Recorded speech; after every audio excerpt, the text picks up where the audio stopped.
في تطور سياسي خطير، الولايات المتحدة تتجه نحو تصنيف جبهة البوليساريو كمنظمة إرهابية، وذلك مباشرة بعد صدور القرار الأممي التاريخي الذي أكد مغربية الصحراء.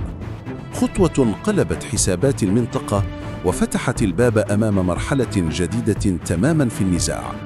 منذ سنوات تتهم عدة جهات دولية جبهة البوليساريو بالارتباط بشبكات التهريب السلاح والجماعات المتطرفة في الساحل، وحتى التعاون غير المباشر مع ميليشيات مدعومة من إيران. ومع تزايد الهجمات المسلحة في المنطقة، بدأت منظمات أمريكية تضغط في اتجاه إدراج البوليساريو على لوائح الإرهاب، خاصة أن الكونغرس ناقش ملفات مرتبطة بتدريبات مشتركة مع أطراف متطرفة ودعم لوجستي مشبوه. القرار الأممي الأخير الذي اعتبر الحكم الذاتي تحت السيادة المغربية الحل الواقعي الوحيد للنزاع وضع البوليساريو في موقف صعب، فالأمم المتحدة أصبحت تميل بوضوح نحو الحل المغربي ومعظم الدول الكبرى.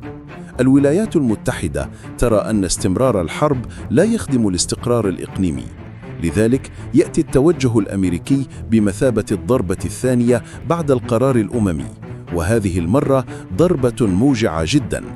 إذا صدر القرار رسميا فستكون لذلك عدة نتائج قوية. دبلوماسيا، ستفقد البوليساريو آخر أوراق الشرعية أمام المجتمع الدولي. أمنيا، ستراقب تحركاتها وتمجد مخيمات تندوف كبيئة خطرة تستوجب التفتيش والتدقيق. على مستوى المنطقة، ستتأثر الجزائر بشكل مباشر باعتبارها الداعم الأول للجبهة، ما قد يؤدي إلى توتر إضافي بينها وبين واشنطن.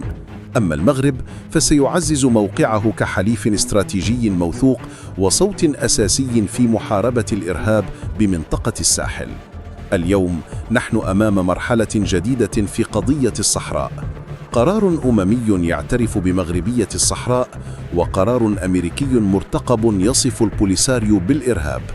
المشهد يتغير، التوازنات تتحول، والرسالة واضحة: الملف يسير نحو الحسم لصالح المغرب دولياً وإقليمياً. فهل ستتجه المنطقة نحو استقرار تاريخي أم نحو تصعيد من الجانب الجزائري؟ الأيام القادمة تحمل الإجابة.